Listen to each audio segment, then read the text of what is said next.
Rockledge was always Rockledge. It was a beautiful property, and of course, in those days, it wasn't used as an office. It was furnished as a home, and the living room, the library, they were all beautiful. Paneling on the walls, it was really fantastic. It was a wonderful place.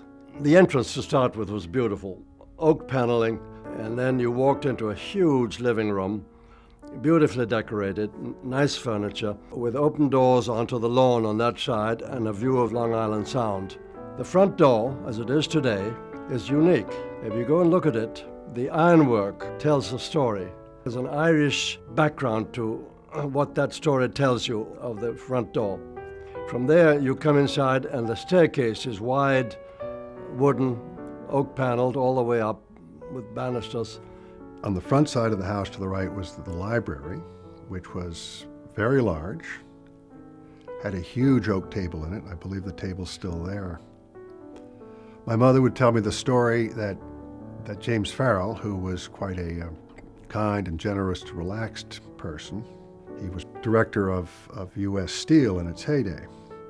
But he would, in the evenings, if he wasn't quite sure that things were being done in the house, he would write on the table in the dust, "Katie, I love you." And then in the morning, Katie was his wife. And in the morning, he would check to see if it was still there, to see if the house had been dusted. On the service side, that was on the north side of the house. It had an elevator. Upstairs, James Farrell had a room with a barber's chair in it. And every day in the morning, a barber would come and give a shave in this barber's chair.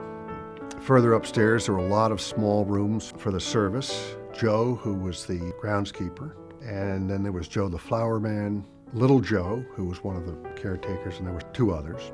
Inside the house was a butler, and I remember him, Desiree, who later worked for my grandparents and then worked for my great-uncle. And of course, Rockledge was only a summer home. So in the wintertime, the outside staff would stay on. The inside staff, the butler would go to New York. They had an apartment on Fifth Avenue. But the house was closed up in the wintertime. The Margaret Smith house was where Rockledge is today, and was moved.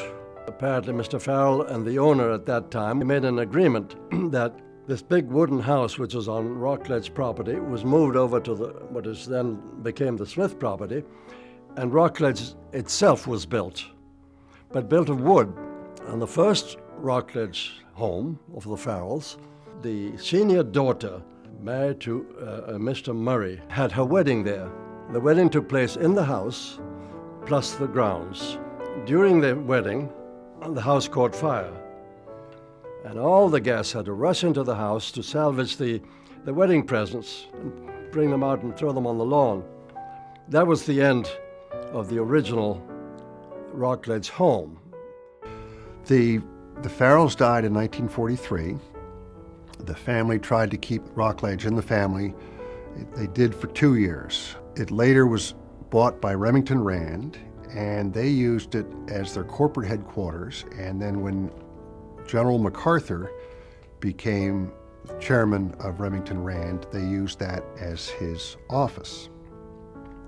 So he was there. I think it was more to fit his style than it was for any other reason. He put, I'm not sure if they're still there, they're two large flagpoles in the front of Rockledge, and they were put there for an American flag and then I guess his 5-star flag.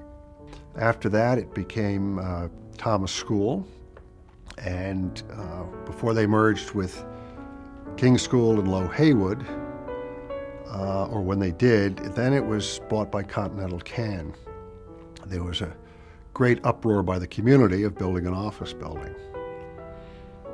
They got all the permits they needed, but moved on, and it was sold to Hewitt Associates, who were there for, must have been 15 years, and then it became Graham Capital Management, which it is today.